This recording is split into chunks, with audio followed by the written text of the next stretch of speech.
Julia lagi bersiap mengemudi mobil. Tiba-tiba ada rantai besi yang menyekik lehernya. Pria itu mengancam Julia untuk menyalakan mesinnya. Mobil dibawa ke parkiran bawah tanah. Pria itu mengeluarkan Julia dari mobil dan mengikat kedua tangannya, lalu digantung ke rantai. Kemudian dia pergi. Pria itu datang ke dalam kamar. Dari monitor dia melihat badan Julia yang seksi. Julia terus memberontak. Akhirnya dia jatuh dari gantungannya. Dia segera mencari telepon di dalam bajunya untuk melaporkan ke polisi. Pria itu melihat Julia kabur, namun dia tidak khawatir. Dia memakai kacamata hitamnya. Belum jauh Julia melarikan diri. Dia sudah ditangkap pria itu. Kemudian dia dibawa ke atas mobil pickup. Tangannya juga diikat. Kemudian pria itu memanaskan sebatang besi. Kemudian mencetak simbol di kaki Julia. Julia kesakitan hingga pingsan. Pria itu memindahkan Julia ke mobil lain. Kemudian membawanya keluar. Julia pun terbangun. Tiba-tiba sebuah kantong terbuka. Dalamnya berisi mayat wanita.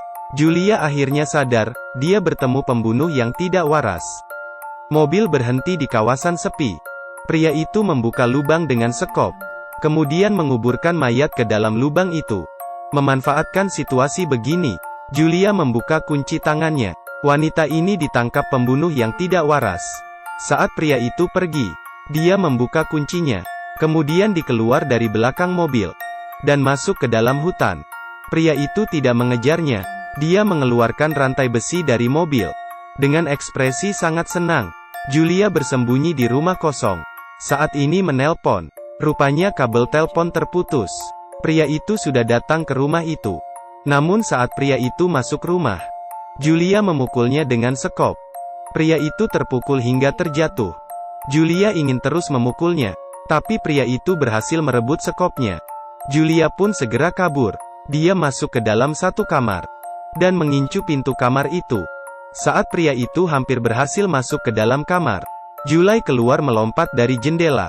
Akhirnya dia datang ke rawa-rawa. Kemudian pergi dengan sampan kecil. Melihat pria itu yang sudah mulai mendekatinya. Untungnya, Julia sudah sampai di darat. Dia pun berlari ke sekolah lama. Pria itu pun mencarinya ke situ. Julia mendapatkan 2 botol bensin dan bersembunyi di dalam kegelapan. Saat pria itu tidak memperhatikannya, dia memukulnya dengan kayu. Kemudian dia meletakkan bensin di kantong dan menutup kepala pria itu dengan kantong plastik.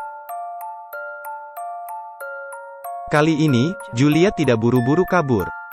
Dia menarik pria itu keluar dan juga meminta adiknya datang menjemputnya. Mereka memasukkan pria itu ke belakang mobil, kemudian membawanya pulang rumah. Pria itu diikat seperti seekor anjing. Sekarang semua sudah terbalik. Pria ini seorang pembunuh yang tidak waras. Dia selalu membunuh gadis muda.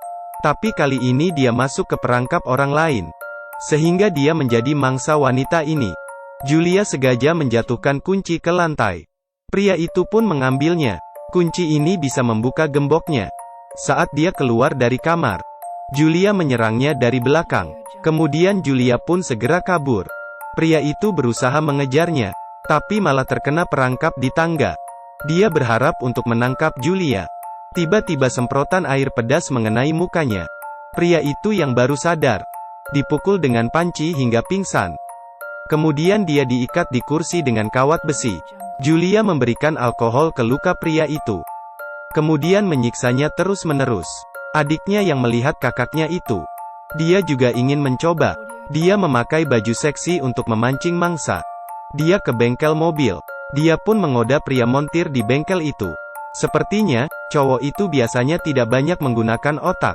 Pria montir itu juga dibawa ke kamar bawah tanah. Kaki tangannya juga diikat. Tiba-tiba pria itu berbicara.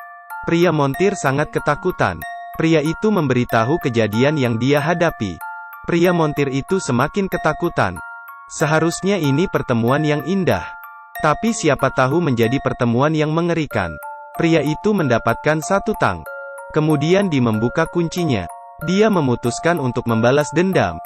Saat itu Julia sedang mandi. Dia tidak tahu ada bahaya yang sudah mendekatinya.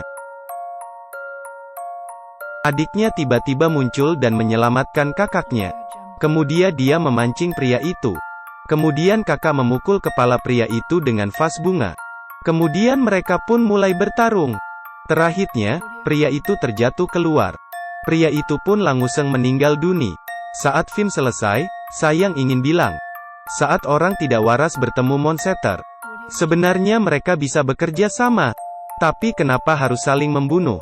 Hasilnya adalah menjadi Buddha. Ingat subscribe dan like ya. Sampai ketemu di video berikutnya.